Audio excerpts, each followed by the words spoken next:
Hello, everyone. Dr. Christine Kaczmar here. Thank you for listening to Smart Digestion Radio. This is episode 32. And on this show, I'm going to discuss your macronutrients. That's right, your fats, your carbs, your proteins, and how they affect energy in your body. Stay tuned.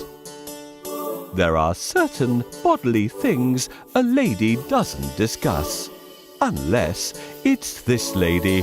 Welcome to Smart Digestion Radio with Dr. Christine Kaczmar, the Poop Scoop Show for the wellness-minded. Hey everybody, how you doing? Happy Tuesday. How was your weekend? How was your Monday? How are you overall? Whenever you happen to be listening to this, hope you're doing well. I had an interesting weekend. I live out in the country, and my house is kind of like a cottage. So it's always a struggle for me to keep the rodents out.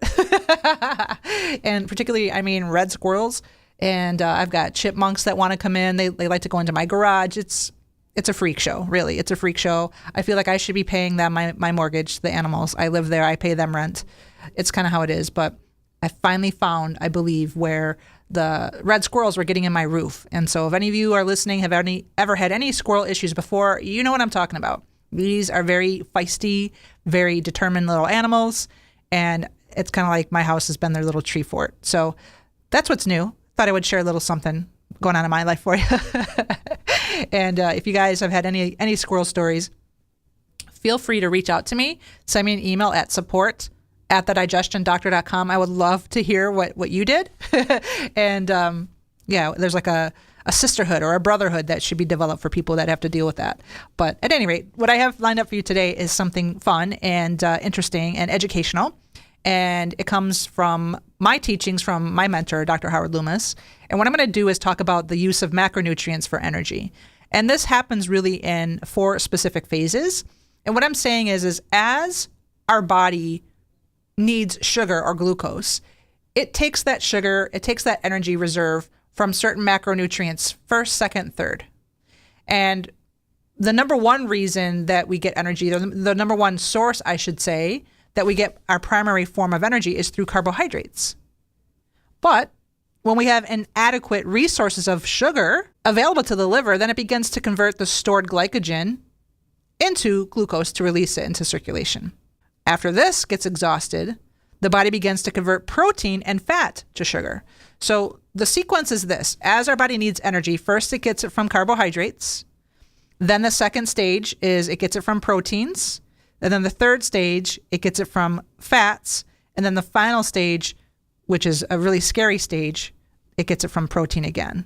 And remember that I've said often that protein is your healing nutrient. It really is. And proteins are so essential, but proteins too are converted to sugar or glucose as well. So in this episode, when you hear me say sugar or glucose, I'm meaning the same thing. Okay. And what I'm really referencing is the incremental nutrient for energy, sugar or glucose. So the first stage, when we're under stress or when we need energy, the body taps it from our carbohydrate sources.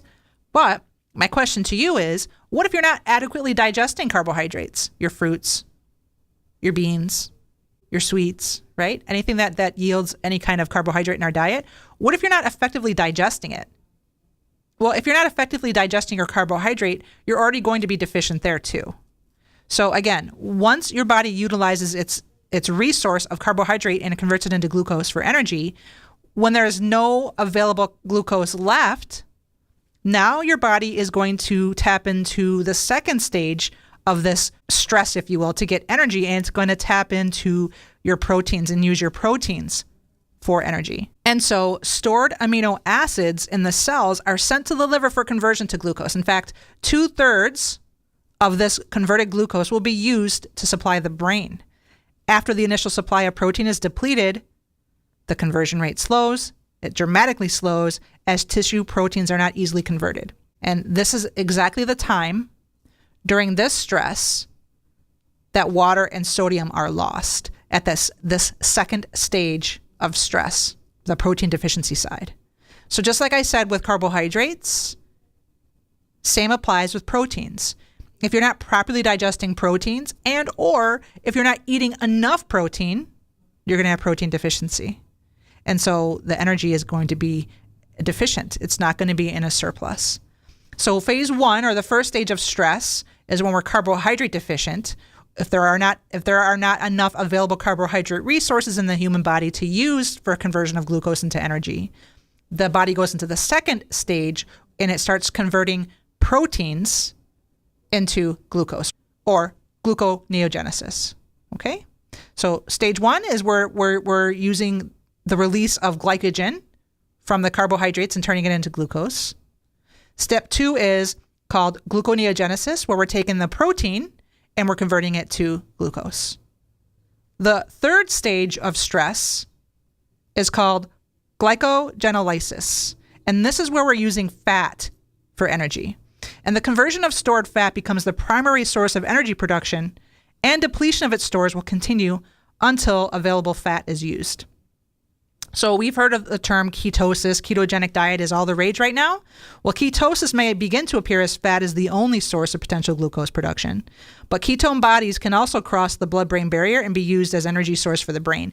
In fact, it can be a very efficient form of fuel for the brain, ketone bodies. One of the books that I recommend is Grain Brain.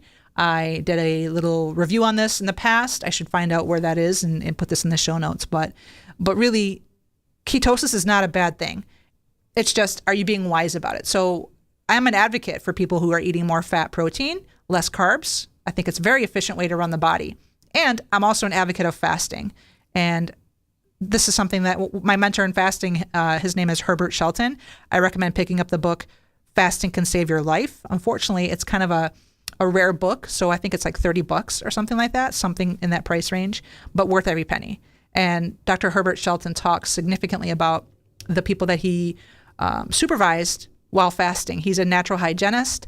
I love him. I fast usually every single year since 1996-ish. My longest fast was for 28 days. This is just water or some vegetable broth, guys. This is not having juice. That's a juice diet. One thing that makes me nuts is people like to call fasting, oh, I'm fasting. And I'm like, oh, yeah? What are you doing? Oh, I'm having orange juice. I'm having some strawberries. And no, that's not fasting. Oh, I'm fasting. Oh, yeah? What are you doing? I'm having cabbage soup. That's not fasting. That's a cabbage soup diet. So fasting really, people, is where you're having nothing but water, maybe some broth. But really the true hardcore fasting is just water. Just water. We can live for days and days and days without food, but not water. And when you fast, it's really a physiological rest where you're giving your body a chance to recover.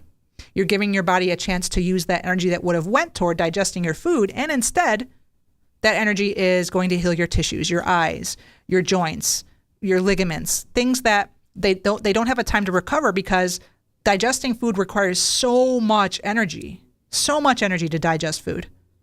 This is why you have more nerve cells in your gut than you do in your brain and your spinal cord. Because you have to convert what you are actually putting in your mouth, if you're digesting it effectively, that is, you have to convert that into tissue. You have to convert that into your blood. You have to convert that into your cells and organs and muscles and all of this. This is a very extensive process. So when you don't eat, now you have a lot more available energy to heal the body. So phase 1, glycogen. We're using carbohydrates to turn into glucose. Phase 2, gluconeogenesis. We are using proteins and converting them into glucose because there's a deficiency, so this has to happen. The third stage, glycogenolysis. This is now where we're using fats for glucose because there's a deficiency in fats, so we're breaking them down and we're using them for sugar. So now we've reached the final stage of stress. The final stage occurs when there is protein depletion. This can be rapid, and it occurs once the fat reserves are used and the tissue starts to break down or become catabolic. The body will liberate protein for conversion to sugar or to glucose. Death occurs once about 50% of tissue protein is gone. So the next time you eat, I want you to be thinking about these phases of stress as it relates to your body's energy. What I want to do now is kind of put this whole application of what's going on with your fat, your carb, your protein, how we're using them for energy, and make it really applicable in a way that really makes sense, okay? So imagine that you have adequate amounts of carbohydrates. That's good. You would never have to go into this phase of stress where your body has to release the stored glycogen to make glucose, right? But as we get into the next nutrient where our body is using protein reserves for glucose, That's a stress. That's a stress. And it's a stress because protein is our healing nutrient. And when we run out of protein reserves for sugar or glucose or energy, now we're getting into lipid deficiency, or we're using the fat stores for sugar. Now, I'm not talking about the ketosis, the ketogenesis, that kind of thing necessarily. I'm talking about people who have long-standing issues where they're not properly using their body's macronutrients for energy. So think about this. I see this day in and day out in my practice, where patients are not properly digesting their carbs. If you're not properly digesting your carbs, and I get this from my specific leaky gut test kit, by the way, you can learn more about working with me by going to virtualdigestiondoc.com. If they're not digesting their carbohydrates, naturally now they're going to be releasing stored glycogen, and naturally they're going to be into the protein deficiency segment, meaning their body is going to start using protein reserves for sugar and can only do this for so long before problems happen. And when that's not enough, now the body is going into fats and using fats for energy. Again, forget about ketosis and keto and the whole ketogenic diet for right now. I'm talking about the average person who doesn't even eat in a keto way. Why is fat third? Well, the answer may surprise you.